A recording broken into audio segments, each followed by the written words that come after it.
Ladies and gentlemen, welcome to the first fantasy football video of the 2023 to 24 season. My name is Nick here at Fantasy Phenoms. If you guys are brand new to the channel, please consider hitting that subscribe button. And at the end, after you've watched the content a little bit, if you like it, please drop a thumbs up. Today, we're going to go over 7 running backs that I think have elite upside, and you need to snag them before your friends do in this upcoming draft.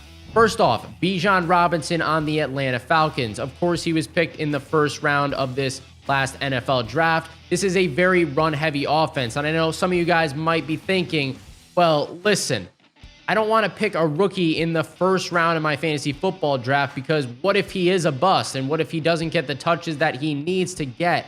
And that's a good argument, and I will say, in order to be effective, I think he does need to have around 20 to 25 touches per game, but like I said, very run-heavy offense. I do believe he will get it. And why would you draft a running back in the first round if you're not going to use him? It doesn't make much sense. Another thing I'd like to note here is that Desmond Ridder is the quarterback of this team, and I don't think he's the greatest, so I do think they're going to lean a lot on Bijan this year. Next up on this list is going to be Tony Pollard. I think this is a clear, no-brainer pick in your fantasy football draft. If he falls to you in the mid to late second round, I would scoop up Tony Pollard as your #1 running back. You guys saw what he did last year when Zeke was not on the field, and now that Zeke is out of the equation, I expect Tony Pollard to be the superstar of the Dallas Cowboys this year. Now, if we take a look last year at Tony Pollard's fantasy production weeks 8 through 11, they did have a bye week, week 9, but this is all PPR fantasy points, by the way, against the Chicago Bears week 8, 33.7 fantasy points. Week 10 against the Green Bay Packers, 21.8 fantasy points. And Week 11 against the Minnesota Vikings, 36.9 fantasy points. This guy is a stud, and he should be at the top of your list for having a #1 running back. If you don't have a first-round pick, if you're not getting Eckler, if you're not getting Barkley, I mean, it's debatable. You could even pick Pollard over Barkley. I don't know. That might sound crazy, but let me know what you guys think in the comment section below about Tony Pollard. I really like what I saw last year, so I definitely wouldn't mind having him on my team. Another player that I wouldn't mind having on my team in this upcoming season, I think he's going to play even better than last year, and I personally had him on my team last year. He was a stud for most of the year, RHAMONDRE Stevenson. Now that Damien Harris is gone out of the equation, this is another situation where when Damien Harris was not on the field, RHAMONDRE Stevenson played lights out. He performed very well for your fantasy teams, but Damien Harris was, eating up a lot of those touches. Didn't really like to see it, and now I think his full potential is about to be unlocked. He's a very powerful running back, and he has amazing pass-catching potential. I mean, there was multiple weeks last year. He's getting, 6, 7, 8 catches a game. That is really helping, especially in those PPR formats, if that's the kind of league that you guys play in. Also, Mac Jones at the helm of this team. He's not the best quarterback, and even if it's not Mac Jones, Bailey Zappi is still there, so not the best situation for quarterback play. I think that RHAMONDRE is going to get a lot of checkdowns just like last year and get a lot of runs. A lot of great potential for RHAMONDRE Stevenson. Next player up on this list is going to be Breece Hall, and it was a damn shame last year when Breece Hall tore his ACL because he was looking like the Jets' future superstar. And I think he does bounce back this year. I don't know if he's back to 100%, but I do think the fact that the Jets have Aaron Rodgers now takes a lot of pressure off of him. And, he's not going to get the ball every single down or anything like that. But when Rodgers is slinging that thing around to Garrett Wilson every now and again, it's going to present another threat on the offense. Not to mention the Jets still have a nasty defense, so they'll have the ball a lot.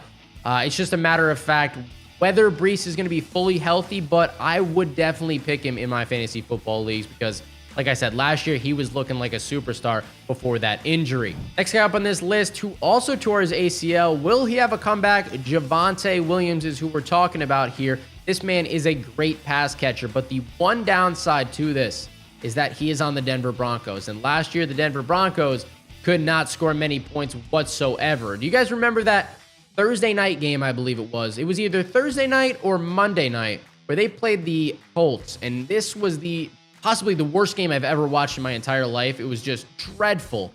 But, are they going to be that bad again? Can it get any worse than last year? I do not know. But if they're any better than last year, then Javonte Williams is worth the later round pick because he's fallen pretty far in these mock drafts so far. I don't know if anything's going to change and if we get any news on Javonte Williams' injury, but he should be good to go in the start of the season. And do you want to take the risk of taking a guy on the Denver Broncos?